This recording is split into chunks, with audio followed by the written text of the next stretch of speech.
Olá, pastor Paulo Nascimento, aqui quem está falando é Wanderson, sou morador de Queimados, Rio de Janeiro. E gostaria que o senhor tirasse uma dúvida nossa, falando de Bíblia. O que a Bíblia nos ensina acerca do livre-arbítrio? O cristão, ele não tem direito ao livre-arbítrio, ele perde o livre-arbítrio uma vez que ele passa a ser cristão. Como funciona a questão do livre-arbítrio na vida do crente? Falando de Bíblia. Obrigado, pastor. Guardo a resposta do senhor. Shalom, shalom, meus irmãos. Que alegria poder falar com você mais uma vez. E nessa feita responder o nosso irmão Wanderson de Queimados, aqui do Rio de Janeiro. Contemporâneo meu aqui, conterrâneo do Rio de Janeiro. Que alegria poder interagir com o meu irmão, eu que sou daqui do interior, São Gonçalo, do outro lado da ponte. Então, ele faz a pergunta sobre o livre-arbítrio. A primeira coisa que eu gostaria de fazer aqui um desafio a todos os meus seguidores. Aqui, ó, falando de Bíblia. Falando de Bíblia. Falando de Bíblia. Alô, alô, seguidores. Falando de Bíblia. Eu queria saber onde se encontra esta palavra livre-arbítrio na Bíblia.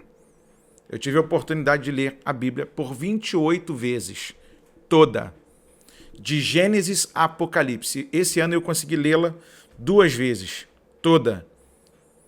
Terminei agora em outubro. E aí eu faço a pergunta, onde está esta palavra na Bíblia? Você tem uma palavra técnica da teologia para explicar uma tese, pois Deus criou o homem, a sua imagem e a sua semelhança. Deus deu a ele o poder do pensamento. Deus não fez dele um robô, ok? Mas que livre-arbítrio é esse que você tem um lugar que é todo seu, mas você não pode mexer numa árvore? Que livre-arbítrio é esse que você tem que sair da sua parentela? Abrão, sai da tua parentela, sai da casa dos teus pais e vai para uma terra que eu te mostrarei. Que livre-arbítrio é esse? Cheguei a engasgar aqui agora. Que livre-arbítrio é esse? Jonas, vai pregar em Nínive. E se você não pregar, se você se esconder no porão de um navio, eu vou mandar a tempestade. E até quem não tinha culpa no cartório estava sofrendo a tempestade por conta da desobediência do Jonas. Irmão, eu vou fazer duas perguntas aqui. E eu vou ser muito sincero na minha fala, porque eu não vou gastar muito tempo não desmerecendo a pergunta do meu amigo. Porque essa é uma pergunta que muita gente me faz e não gosta da minha resposta por eu ser assembleiano, pentecostal e continuista. Ok? Fala-se muito de livre-arbítrio. Jesus tinha livre-arbítrio? Ele sendo Deus, e é Deus, pode fazer tudo o que ele quer? Mas na sua oração ele dizia assim: Pai, passa de mim esse cálice, todavia seja feita a tua vontade. Que livre-arbítrio é esse, por exemplo? Atos 9.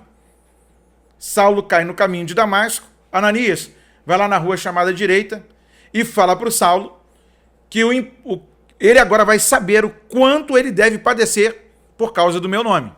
Não tem para onde ele fugir. E o camarada já estava 3 dias e 3 noites sem comer, sem beber e cego. Que livre-arbítrio é esse? Que tem 2 crianças no ventre da mãe, Jacó e Esaú. Deus amou a um e aborreceu o outro. Gente, Deus pode fazer tudo o que quer? Muitas pessoas falam assim: sim, pastor, Deus faz o que quer. Aí eu faço uma outra pergunta: Deus pode pecar? Aí todo mundo me olha, claro que não. Eu falei, então nem Deus pode fazer tudo o que quer. Como é que a gente quer se estribar no livre-arbítrio? Um monte de galera que diz aí, não, porque eu estou no meu livre-arbítrio. Irmão, se você ler o livro de Juízes, aquela galera lá,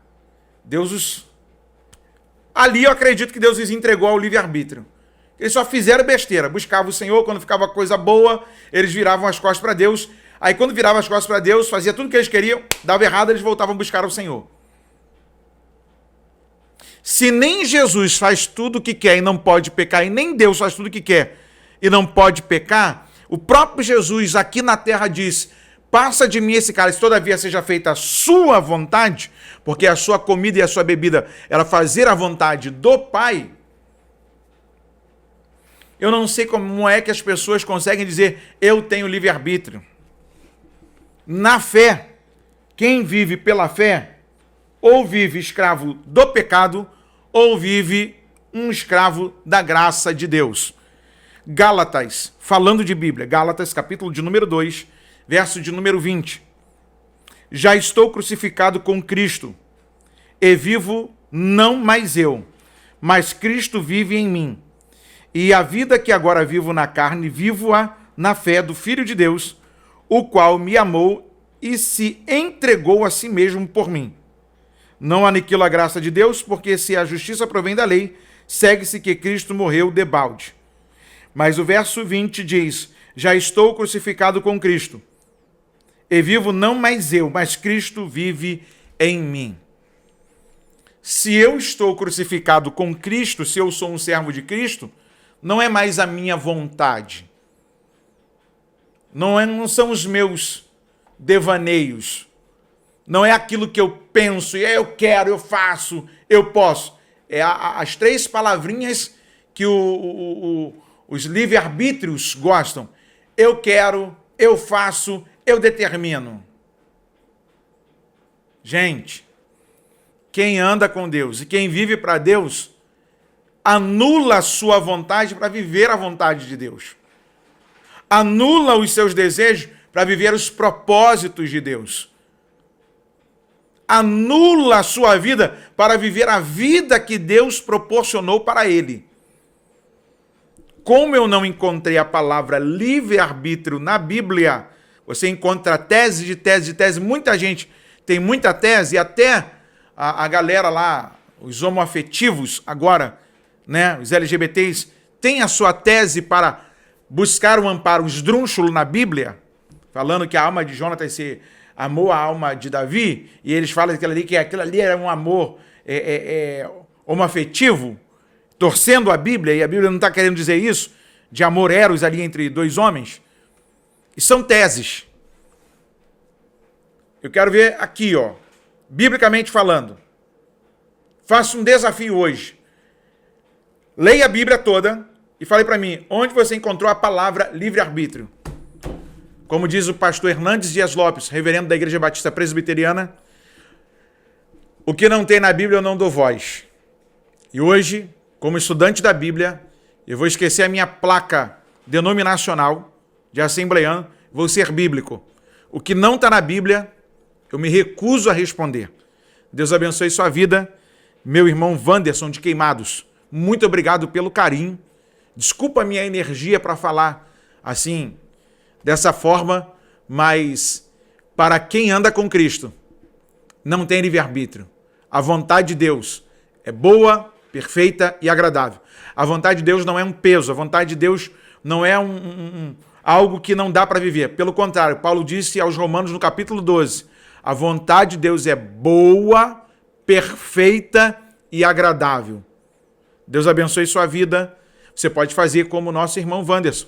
Pode enviar um vídeo para nós, pode também interagir com a gente lá no Instagram, @falando de Bíblia oficial, e nós vamos caminhar juntos falando de Bíblia. Deus abençoe.